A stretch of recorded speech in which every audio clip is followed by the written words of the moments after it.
आवाज सर्वसामान्यांचा। कातर खटाव येथे कात्रेश्वर यात्रेच्या शेवटच्या दिवशी जंगी कुस्त्यांचे मैदान नुकतेच पार पडले। यावेळी आखाड्यात 1000 रुपयांपेक्षा ते 5 लाखांपर्यंत 300 कुस्त्या खेळवण्यात आल्या।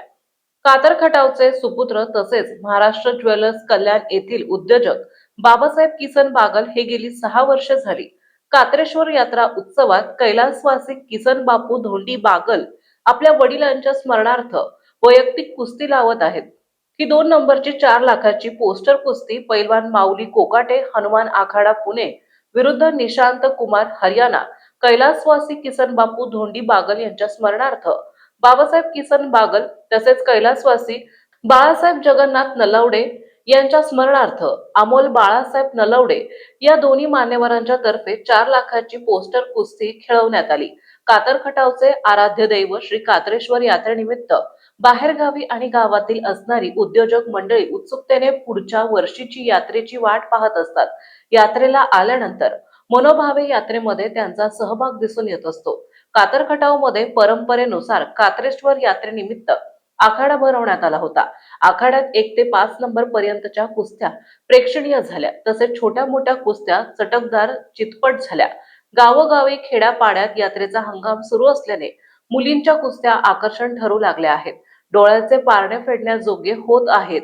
अशा तऱ्हेने या दानशूर बाहेरगावी तसेच भागातील गावातील राहणाऱ्या उद्योजक मंडळीच्या वैयक्तिक कुस्त्यांमुळे आखाड्याला एक प्रकारे चांगली रंगत येत आहे।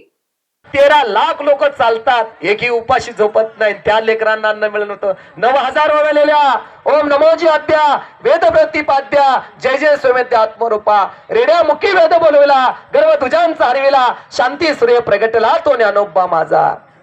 काय मागितलं समाजासाठी? हे फळांची व्यंकटी सांडो तया सद्गुण मिळती वाढो। आणि आताच आदरणीय तानाजी सेठ सांगतात पुढल्या वर्षी या मैदानात 5 महाराष्ट्र केसरी खेळणार। एकदा टाळ्या तर करा की सगळ्यांनी कातर खटावकरांसाठी। आज या वर्षी समोर माऊली कोकट्या निशांत कुमार 2 वादळी पैलवान लढायला लागलेले आहेत। वार होता गुरुवार 25 ऑक्टोबर 1296 इंद्रायणी काठी लागली संबंधित या ज्ञानदेवाची।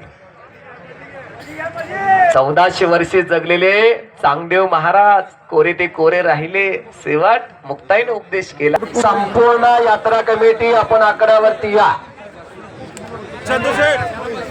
जिथं जिथं कुस्ती मैदान आणि जिथं जिथं रामकथा तिथं बजरंग बली अदृश्य रूपाने हजर असतो। सगळ्यांनी एकदा हात वरती करून बजरंग बलीचं नाव घेऊया। सगळ्यांनी हात वरती करा। जो हात वरती करणार त्याला पुढल्या जन्मात हात मिळणार नाही। बोलो बजरंग बली की